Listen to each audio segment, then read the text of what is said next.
said there is a different, before asking the question, I wanted to clarify that Quran is an evidence for logic, but it doesn't need logic to say that Quran is right.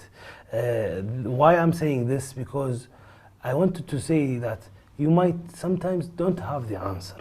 Like when Prophet Muhammad ﷺ, when he was asked what is the best land on earth, he said لاأدري. And as many ulama said that لاأدري is a fatwa by itself.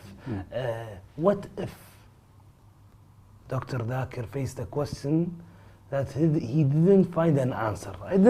I never saw you not having the right answer, or you didn't face difficult answering, let's say. What if one day you didn't have the answer? Would you say لاأدري? The first point to be noted is that never judge Islam by looking at Dr. ذاكر. I always said my answer that if you want to judge Islam, look at the Quran and the Sahih Hadith.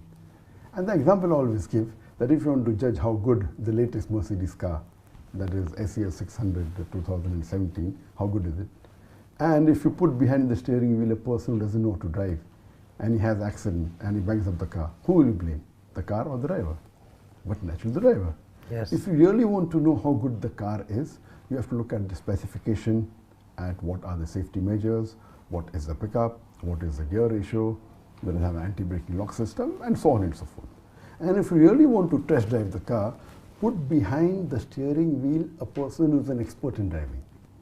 Similarly, if you want to judge Islam, look at the Quran, the Sahih Hadith, and the best exemplary Muslim is Prophet Muhammad. As far as the question is concerned that what will happen if I don't know the answer. Yes. Point to be noted that if you know Ahmad bin Hanbal, may Allah have mercy on him, he was a great scholar, he was a great imam. When about more than 40 questions were asked to him, he did not reply to most of them, only two. And he said, this is what. So what you have to realize, that if a person doesn't know the answer, that does not mean he's a scholar. The more you know, the more you realize you don't know. But you have to realize the difference between a faqih, or a person who gives fatwa, and a da'i. The difference is that a person who is asked a fatwa, he has to really give the answer in black and white. We as a da'i, when I give a lecture on Quran and modern science, for example, I study all the verses of the Quran dealing with science, I do my research, and I have a list of maybe 200 questions that can be asked on it. I'm prepared. I know my portion. So when about 20 questions are asked, 19 are already from my list. So that's the reason you see me giving references. I'm not Hafiz al-Quran. I do my homework. There are questions which are asked the first time in my life. For example, the question on Iqra. Yes. And I didn't know the answer, but Allah helped me. So many. If not, let's say if you didn't have the Yes, I'll come to it. Good. I'll come to it. So number one is I do my homework. You don't like interrupting. No problem. This is what you do when people ask you. But now I'm not in another debate. No. I can ask whenever I want. Sure, you're most welcome. You're most welcome. I'll come to it. The thing is that because my homework is done, normally because I've seen most of the most common questions that can come from the Quran, Hadith. If I'm giving a talk on women's rights in Islam, I do research on women, all the verses I try and do my homework. Yet there have to be questions which are not known. Out of those questions which are not known, Alhamdulillah, most of the time Allah helps. There are certain questions that I've answered maybe 100 times, and no one has counter questioned. And somebody counter questions it and I'm stuck. I'll give you one more example. Always give the famous answer if you know the answer, of course you'll be knowing, about the hijab. The two twin sisters. Equally beautiful. One is wearing the Islamic hijab, the other the Western clothes, and they're walking down the streets. Who will a hooligan tease? A person wearing short skirt or a low neck? The answer is but natural person wearing the Western clothes. Now one lady in Dubai said, the man will tease the one wearing the hijab. And I said, why? Because you would like to see what is inside behind. And my daughter in the audience said, Khalas, now Abba is stuck. And no one. So there's one logic that is there. Many a times you agree with your opponent and use their force to put them down. It's one of the logics of taekwondo, karate, martial arts. So I told, sister, I don't agree with you. But if I agree with your argument that the person would teach the girl wearing clothes because you like to know what's behind the clothes, then why are you wearing clothes? Why don't you take out your clothes? And she was shocked.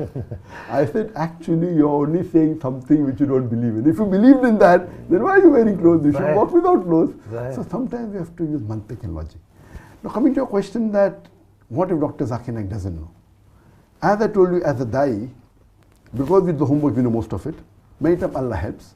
And many a times we try, even though many a times I may know that the answer is not 100%, I try and give a close answer.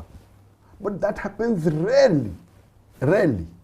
Close answer so that the people on the opposite side, that I'm da'i, I'm not giving a fatwa on Islam.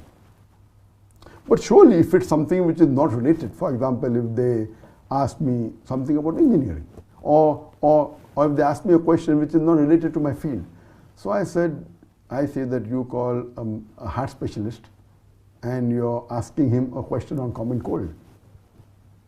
So when sometimes people ask me questions which are unrelated, so I make it a point to tell them that I am specialized in Islam and comparative religion. Don't ask me questions outside the field. And sometimes they may ask me questions in the field. At that time, because being a da'i, I try and give a logical reply, because many a times a non-Muslim, he doesn't understand the concept of Islam. Yes. That it is not that we know everything. But let me interrupt you and ask you this question. Muhammad sallallahu alaihi wasallam is a da'iya too. Of course. And he's no, he's a messenger of Allah. And the messenger of Allah. Yes, you're right. There's a world of a difference being a da'i and a messenger and the normal da'i. صحيح. لكن he also replied with لاأدري. Of course. So 100%. I want to hear that. So do you think that it's okay to say لاأدري when it's a question? If you don't know at all, best to say. When I train my students, I tell them, if you don't know the answer, better say I don't know rather than put your foot in the mouth. That's the reason I tell that if a question is there which is not in my field, I say this is not my field at all.